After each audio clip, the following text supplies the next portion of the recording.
Shalom saudara, bagaimana kabarnya? Saya berharap keadaan saudara sekalian dalam keadaan sehat dan senantiasa disertai oleh Tuhan kita, Yesus Kristus. Pada bulan ini kita masih membahas tentang Gospel Center Heart, di mana kita mau melihat bahwa hati kita itu perlu diterangi oleh Injil. Kita mau sama-sama mengecek hati kita, apakah ada motivasi-motivasi atau keyakinan-keyakinan yang salah di dalam hati kita. Dan minggu ini kita akan merenungkan tentang memiliki hati yang berpusat kepada Injil. Di awal dari khotbah ini saya ingin mengajukan sebuah pertanyaan untuk kita semua. Apakah hati kita sudah berpusat kepada Injil? Apakah hati kita sudah diberikan sepenuhnya kepada Kristus? Mari saya mengajak kita untuk melihat teks kita pada hari ini, yaitu terambil di dalam Efesus pasal 3 ayat 14 sampai dengan ayat yang ke-21. Efesus pasal 3 ayat 14 sampai dengan ayat yang ke-21. Bunyi firman Tuhan demikian. Itulah sebabnya aku sujud kepada Bapa, yang daripadanya semua turunan yang di dalam sorga dan di atas bumi menerima namanya. Aku berdoa supaya ia menurut kekayaan kemuliaannya menguatkan dan meneguhkan kamu oleh rohnya di dalam batinmu. Sehingga oleh imanmu Kristus diam di dalam hatimu dan kamu berakar serta berdasar di dalam kasih. Aku berdoa supaya kamu bersama-sama dengan segala orang kudus dapat memahami betapa lebarnya dan panjangnya dan tingginya dan dalamnya kasih Kristus, dan dapat mengenal kasih itu sekalipun ia melampaui segala pengetahuan. Aku berdoa supaya kamu dipenuhi di dalam seluruh kepenuhan Allah. Bagi dialah yang dapat melakukan jauh lebih banyak daripada yang kita doakan atau pikirkan, seperti yang ternyata dari kuasa yang bekerja di dalam kita. Bagi dialah kemuliaan di dalam jemaat dan di dalam Kristus Yesus turun-temurun sampai selama-lamanya. Amin. Kalau kita memperhatikan pada ayat 14 dan 15, saya akan bacakan lagi kepada saudara sekalian ayat 14 dan 15. Itulah sebabnya aku sujud kepada Bapa, yang daripadanya semua turunan di dalam sorga dan di atas bumi menerima namanya.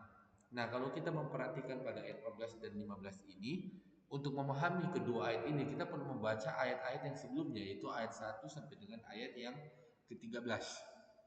Kita melihat pada ayat-ayat sebelumnya bahwa melalui Yesus kita bisa datang kepada Allah, dan Yesus dalam bagian firman Tuhan yang lain dikatakan telah memiliki kuasa atas sorga dan bumi, karena kuasa itu dianugerahkan oleh Bapa kepadanya. Kita tahu bahwa Yesus ketika dia datang, ketika dia berinkarnasi menjadi manusia, dia merebut dunia ini yang awalnya tentu saja adalah miliknya Tuhan, tetapi karena kejatuhan manusia ke dalam dosa, dunia ini dikuasai oleh dosa. Nah, kita melihat pada bagian ini bagaimana dunia ini itu dikuasai oleh dosa. Nah, dan melalui kedatangan Kristus kita melihat bagaimana dosa itu dikalahkan. Melalui kedatangan Kristus kita melihat bagaimana dosa itu dikalahkan, dan kita tahu bahwa sorga dan bumi itu menjadi milik Tuhan. Nah, kalau kita melihat pada ayat 12 dan 15 dengan sangat jelas kita melihat bahwa Bapa lah yang punya sorga dan bumi. Kita melihat bahwa Bapa yang memiliki sorga dan bumi. Bapa yang memiliki kuasa atas sorga dan bumi. Nah, kita melihat pada ayat 16 dan 17. Saya akan bacakan kembali kepada saudara sekalian ayat 16 dan 17. Aku berdoa supaya ia menurut kekayaan kemuliaannya menguatkan dan meneguhkan kamu oleh rohnya di dalam batinmu, sehingga oleh imanmu Kristus diam di dalam hatimu dan kamu berakar serta berdasar di dalam kasih.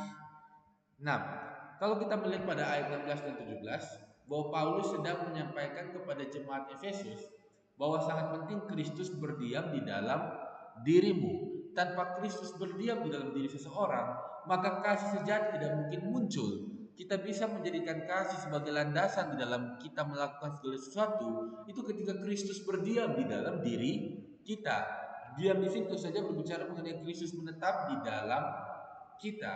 Kita percaya bahwa ketika Kristus itu menetap di dalam diri kita, maka kita percaya bahwa kasih yang sejati itu akan muncul di dalam hidup kita. Tanpa Kristus menetap di dalam hati kita, maka kasih yang sejati itu tidak mungkin muncul di dalam kehidupan kita. Nah, lalu kalau kita memperhatikan pada ayat 18 dan ayat ke-19 yang berbunyi demikian, aku berdoa supaya kamu bersama-sama dengan segala orang kudus dapat memahami betapa lebarnya dan panjangnya dan tingginya dan dalamnya kasih Kristus, dan dapat mengenal kasih itu sekalipun yang melampaui segala pengetahuan.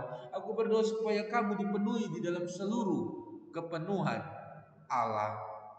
Nah, kita melihat bahwa Paulus itu rindu untuk jemaat Efesus itu bisa memahami kasih Allah itu. Paulus merindukan supaya jemaat Efesus itu bisa memahami kasih Allah yang melampaui segala akal itu di dalam kehidupan jemaat Efesus, di mana ketika mereka mengenal Kristus sebenarnya mereka mengalami kasih Allah yang melampaui segala akal itu. Kasih yang sebenarnya tidak bisa dipahami dengan pengetahuan, tetapi oleh anugerah Allah kita bisa memahaminya sejauh Allah menyatakan kasih itu. Kita perlu mengetahui bahwa kasih Allah itu bersifat konstan, tetapi kasih itu sangat tidak bisa terpahami. Itu sebabnya ketika kita dari waktu ke waktu menjalani progressive sanctification, kita menjalani proses pengudusan, kita dimampukan oleh Tuhan untuk memahami kasih itu. Jadi Allah itu memberikan kasih kepada kita, kasih yang konstan, kasih yang tetap, tapi kasih itu betapa lebar, betapa tinggi, dan betapa besarnya kasih yang diberikan kepada kita. Tetapi kita tidak bisa sepenuhnya melihat itu karena dosa yang menutupi kita untuk kita bisa melihat kasih itu. Tetapi pada waktu kita mengenal Kristus, dari waktu ke waktu Tuhan menyatakan tentang kasih itu kepada kita.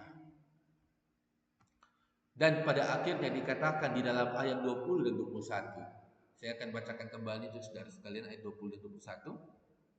Bagi dialah yang dapat melakukan jauh lebih banyak daripada yang kita doakan dan pikirkan, seperti ternyata dari kuasa yang bekerja di dalam kita.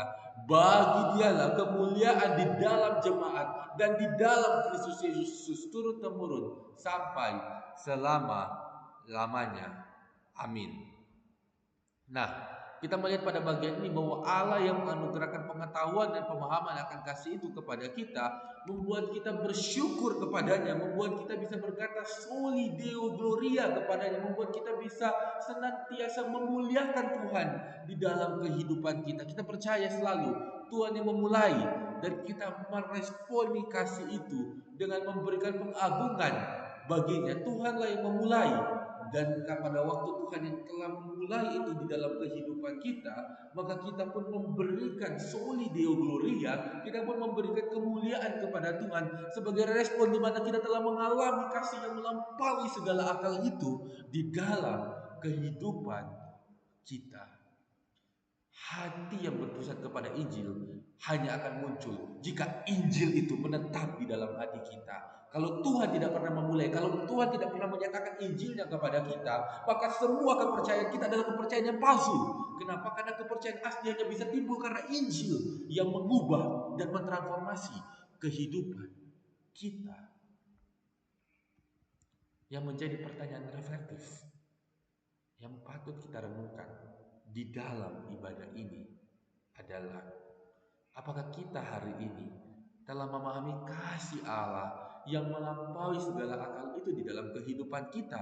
Apakah kita telah memahami kasih Allah yang begitu besar yang tidak bisa kita pahami itu di dalam kehidupan kita?